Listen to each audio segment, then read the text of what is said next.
How well do you see your story? My name is Dan. I'm Suzie. Together we are Doozy. Welcome to the Just Live podcast with Dan and Suzie. And this series is the story I'm telling myself, part two. Thank you so much for joining us. We're inviting you to slow down enough to hear your own inner narrative or story.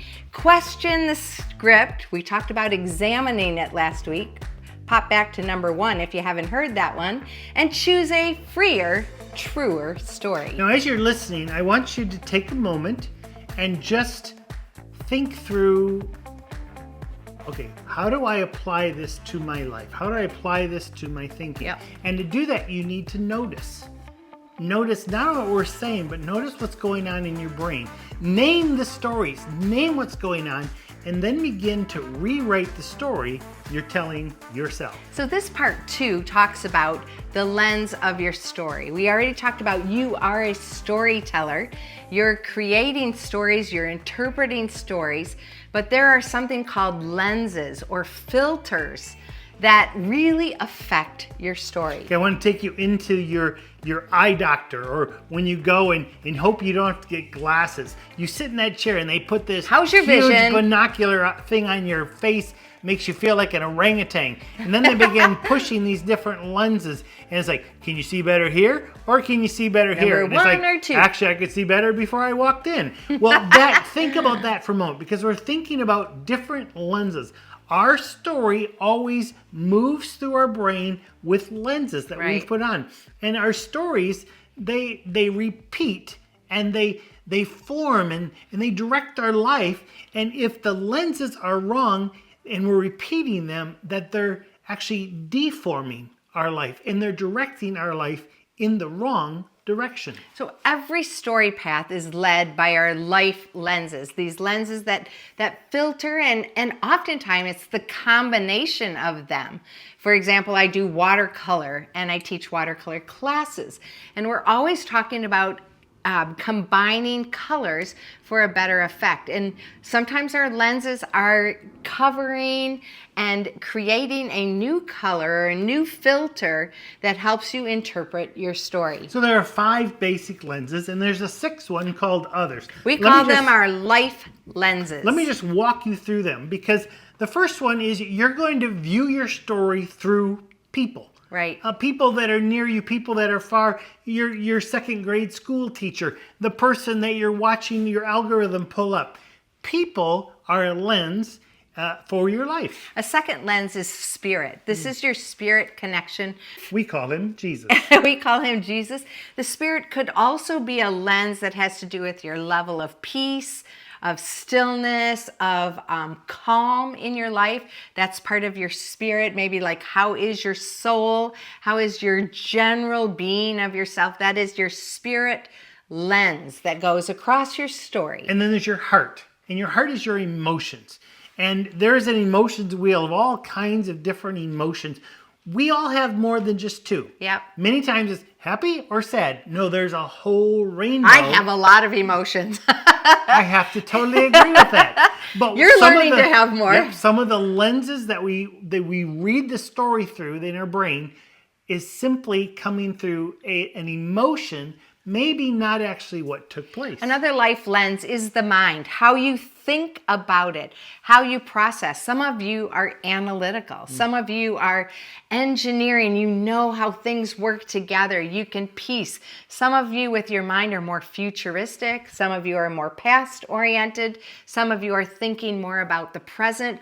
All of these ways of thinking with your mind will color your story in a different way. The mind also includes your imagination, because some of you are creative geniuses, and your imagination leads your story. Dan is one of those. There actually wasn't a tree there, but you saw it, or something like that. So you need to be able to know that. And then the last area of the big 5 is your body. Your body. how you are eating, your health, your exercise, burning out toxins, the cleansing of your body, how your body's working, if you're sick, if you're ill, if you have some pain. Those lenses will often color your story. So the story you're telling yourself goes through people, goes through spirit, goes through heart, goes through mind, goes through body, and it goes through other as well. Oh, others is a big area. It catches everything. So your story has to do with your traditions. Whatever traditions those are, your story passes through that. It can go through your culture, your family culture, your work culture. Some of us live in third culture situations where it is not my passport location that I'm living or working in. So I'm juggling my past culture with my current culture, and work or dynamics of a friendship group could have a culture as well that the story is interpreted through. Political bias. If you are alive and you have a telephone, you know there's a lot of political biases. Yeah. Whoop, that becomes a filter that your story runs through. What about theology? What you think of God or how God is influenced in your story or not? That will color your story. Past experiences, those experiences, whoop, they're there. They're talking to you. Here's a big one for me, people pleasing. So I want to be liked by others, so sometimes I do things to be liked, and that colors my story or how I engage in life and how I tell stories of how they accepted me or loved me or not. Trauma, the pain you've gone through. We've all gone through pain. Yeah. We all have an amount of trauma in our life. That trauma creates fear, and that fear doesn't want to happen again. So it is a lens of your story because you don't want to go into trauma again. Yep. Personality influences your story. For example, I'm an extrovert. Dan is an introvert. So I'm always thinking, oh yeah, people want to talk. People want to share. People want to engage. And Dan's like, well, did you ever think that maybe they didn't? They just didn't need to do that. And I'm thinking, oh, no, of course they did, because that's the way it is. And also your nevers and your alwayses. Oh, yeah. There are some things you say, well, I always do this, or I'd never do that. Those also are lenses. Let's think about the process of story. What happens? An event happens and it kind of goes around this circle. Explain that to us. Anytime an event happens, whether you like it or not, you're interpreting it. You are actually leaning into that moment. What do? Do you lean in? Do you run away? Do you protect someone? There is always a moment of interpretation. Yep. And then within that, you create some emotion or any of the other lenses. You begin to create that starts filtering into your story, and you react. You have a behavior as a result of these things, and then that behavior is reinforced. The story you're telling yourself is, I'll never do it that way again, or this is the way I should always do it. And then the next event happens and you start all over again. But you start with a layer of experience that actually can be detrimental if you're not examining and clarifying what the story you're telling. For sure. Stories can become destructive when they're unquestioned, unexamined, unclarified. It's really important to do that. So if you have an event, something happens in your life and you don't take time to interpret it, to process it, you slow down the cementing of that story, you'll have the feels, the emotions, you'll have the behaviors, and then that will reinforce you to do the same thing next time without interpretation and examining if is this the way I actually want to tell the story to myself about this event. It will just keep reinforcing itself. So awareness of who is driving the story, absolutely important, because that will change the outcome. If you're driving it, is fear driving it, is one of the lenses driving it, all those things actually make it look a little different than what actually took place. Okay, a bit of story science. There's cognitive behavioral theory as a model for us. So I call this the fat triangle. I remember it FAT, feelings, thoughts, and actions or behaviors. They're all connected. So thoughts and feelings, I have them more of an internal, pointing out to my actions or my behaviors. They can influence. A behavior that I do can make me feel or think something. Something that I think can cause me to do something. Something I think will cause me to feel a certain way, and it'll affect my behaviors. And those are all working in tandem together, in triangle, shall we say, when we're telling our story. And then there's emotional reasoning. And this is really important you understand this, because believing something true is true because it feels true doesn't make it true. And oftentimes the emotions, well, this is the way I feel, so it must be true. Be aware of that lens, because it can take your story in the wrong direction. And then there's neuroplasticity. These are like neural highways or connection pathways for a story to be told. Repeated paths become wider, become more automatic, and without interrupting them and changing the story, you will naturally go to those more practiced stories or more story paths. We work with a lot of couples, and oftentimes this is the problem. The problem is, well, she said this. Well, actually, she didn't, but your lens interpreted it that way, and you responded. So you need to look at what life lenses normally lead your life. Ask that as a question to yourself and to each other. Yeah, because that's so important that you are aware of that. Don't just go on autopilot. Yeah. So if I normally, when Suzie and I are having a conflict, if I go to I feel worthless and then I have nothing to say, and so I'm not going to show up, I'm not courageous, I'm not brave. And you're silent. I disappear. Well, that's the normal lens that I will react with. What lens would you call that? Okay, we've got these people, spirit, heart, mind, body, and other lenses. What would you say are influencing you in this conflict situation scenario? I would say it's the hiding lens. It's the safety lens. Okay, safety. It's a safety, hiding. Safety. Mm-hmm. All right. Yep. Okay. When I'm thinking about relationships, being in relationships, definitely the people lens comes on. Remember, I like to please people. I like to connect with people. I'm a connection genius. Definitely my heart is involved.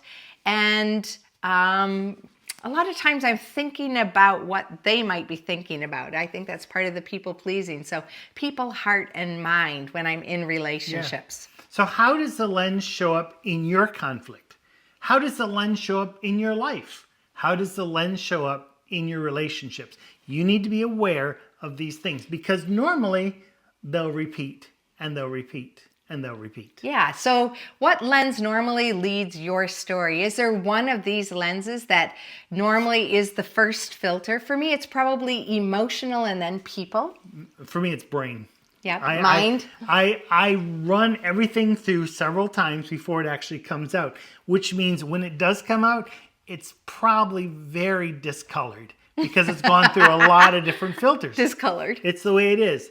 Hey, there's the biblical story anchors that we need to bring in here too, because this is not just good ideas. These are actually God ideas. All right, so Proverbs 23:7 says, as a man thinks, so he is. This is talking about the thinking, the story we're telling ourselves. That is our identity. That's the way we go forward with it. So be careful how you process your stories. And in Genesis chapter 3, there's an emotional-led interpretation that's going on. And what I mean by that is you have Adam and Eve, and they're at the tree, and there's a snake, and they're told, don't eat of this tree. And there's a lot of emotions going on, and the serpent comes along and says, did God really say? The voice I hear is, did God really say?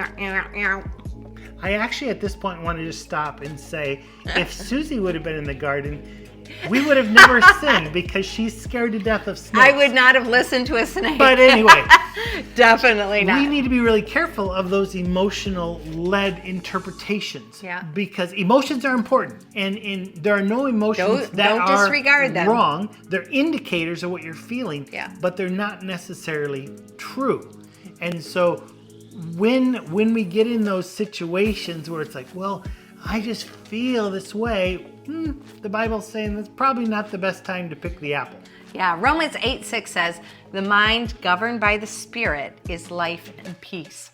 So it's really important to have life and to have peace We are a part of the Fully Alive Revolution from John 10:10, where Jesus said, I've come that you may have life and have it to the full. Jesus really wants us to have life to the full. So what can we do to check the lens of our story so that we have life and peace? And here's some questions you can actually ask yourself, because it's really important when we talk about these things that you take time to examine it. So what's the first question? Well, it could be journal prompts. It could be you thinking about it yourself, or it could be having a discussion with your spouse or your friend.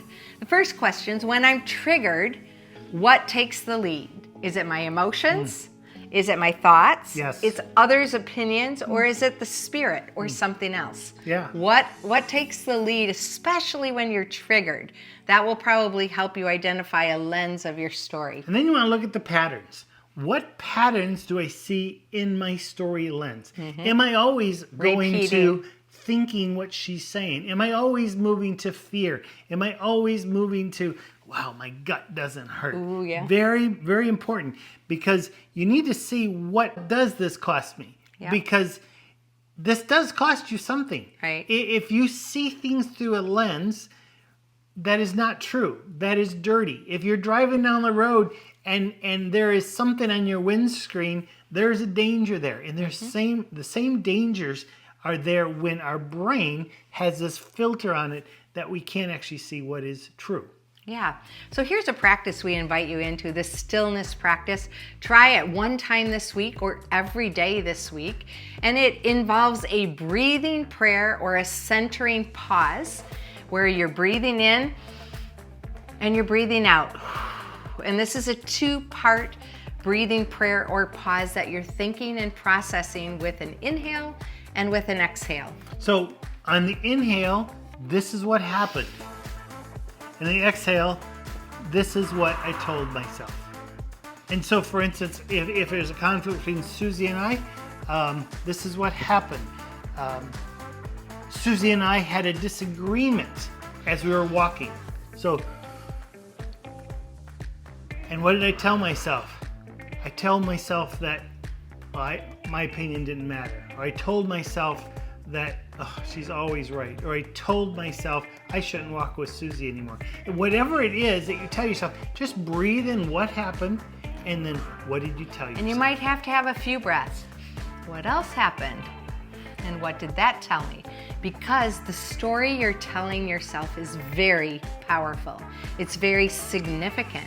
Not only are you a storyteller, creating stories in your brain, but you also have these multiple lenses that are covering the story. It's the perspective that you see the story from. So we invite you to slow down enough to hear the inner narrative, question the script, and choose a truer, freer story. In the process, please notice, name, and be willing to rewrite the story you're telling yourself. We're going to explain how to do that in future parts of this series called The Story I'm Telling Myself. So may you live fully alive as you love your life, your world, and your God. My name's Dan. I'm Suzie. Together we are Doozy. Live fully and love fully. Thank you for being here for part 3 of The Story I'm Telling Myself. It's actually just part 2.